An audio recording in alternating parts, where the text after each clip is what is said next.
How's it going, everybody? I am Jason of Jason's Realm here, and today I'm here bringing you guys my top 10 fantasy football tight ends for the 2023 NFL season. Without further ado, let's just dive right into this. Before we do, I want to hear from you guys. Who are you planning on targeting in your fantasy football drafts for tight ends this year? I want to hear who you guys are going for, and we'll see who we think the top tight ends are this year. And don't worry, I will get back to every single one of you guys who leaves a comment. At number 10, I have the Philadelphia Eagles tight end Dallas Goedert. Goedert really is in a good situation here in that Eagles offense, which is very electric. I'm expecting him to get a lot of targets, and the tight end usage is going to be solid there. I'm not sure about other teams, but I do think that Philadelphia is going to use him properly, and they will definitely take advantage of all of his assets to be able to get him the ball and get him the yards and the touchdowns, you know? At number 9, you gotta go with the New York Jets tight end. I'm going with Tyler Conklin because, once again, you got Aaron Rodgers here. I talked about it in the wide receivers video. You got Aaron Rodgers coming in. I think he settles in real nice. Now, does he go for the tight ends as much? I'm not sold. I'm not 100% sure. But, you know, with an Aaron Rodgers-led offense, you're going to be seeing him getting the ball to his receivers effectively. At number 8, I have the Cleveland Browns tight end David Njoku. This man is one of the most underrated tight ends in the league. Nobody talks about Njoku, but he has been a consistent force in that Cleveland Browns offense.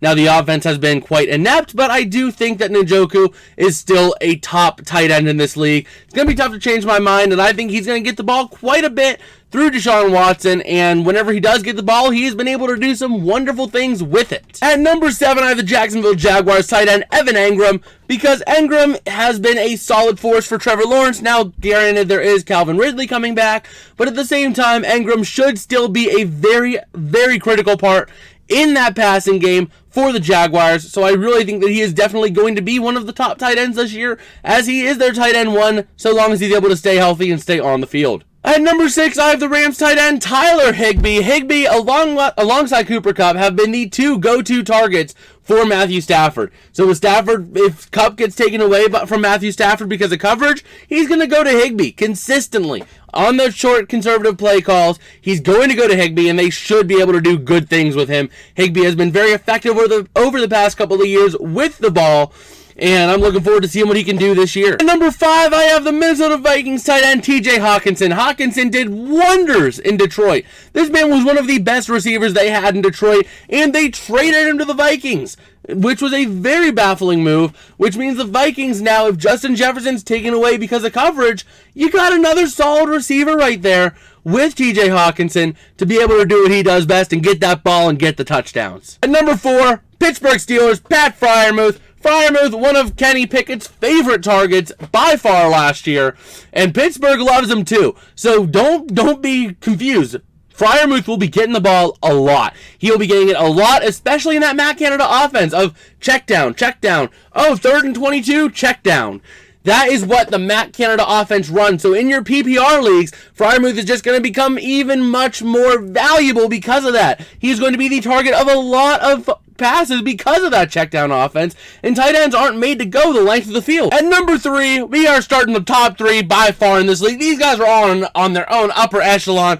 We got the Ravens tight end Mark Andrews. Andrews has been one of the best receiving tight ends in the league. He has been very consistent year in and year out. He gets the ball, he gets it downfield, and he is able to get it at least close to the end zone, if not in the end zone. He has been a very consistent force for getting yards and receptions as a steady target for Lamar Jackson. Now, I think he does take a little hit this year because of the receiving depth that the Ravens added this year of Zay Flowers and OBJ, but at the same time, that still is an electric Ravens offense, so Andrew's going to be getting the ball quite a bit. At number 2, I got George Kittle of the 49ers. Kittle, once again, one of the top tight ends in the league, easy top 3, and I just think, though, that with that Niners offense, there is so many options for Purdy to go to that I do think Kittle does kind of get a little lost in the fray, so he's not going to be as much of a solo target as the number 1 tight end on this list, but he is still a very safe bet to go for. And that leaves us with number 1. You guys already know it. The Kansas City Chiefs tight end, Travis Kelce. This man,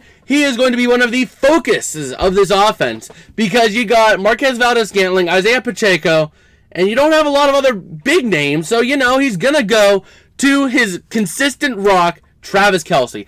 Kelce and Mahomes, that has been a connection, a beautiful connection for years now. And seeing that this offense is not as much as it used to be with other receivers, Kelce is just going to be seeing many more targets this year, and I expect him to be the top by far. Well, that is about going to do it for me today. If you guys did like, don't forget to smash like and subscribe, as it does help me out a whole lot. It lets me know I'm making content that you guys enjoy and that you guys want to see. Also, let me know in the comments if I did miss anyone that you think should have been on this list. If there's someone on this list that you think shouldn't have been, let me know in the comments below as well. I will get back to every single one of you guys.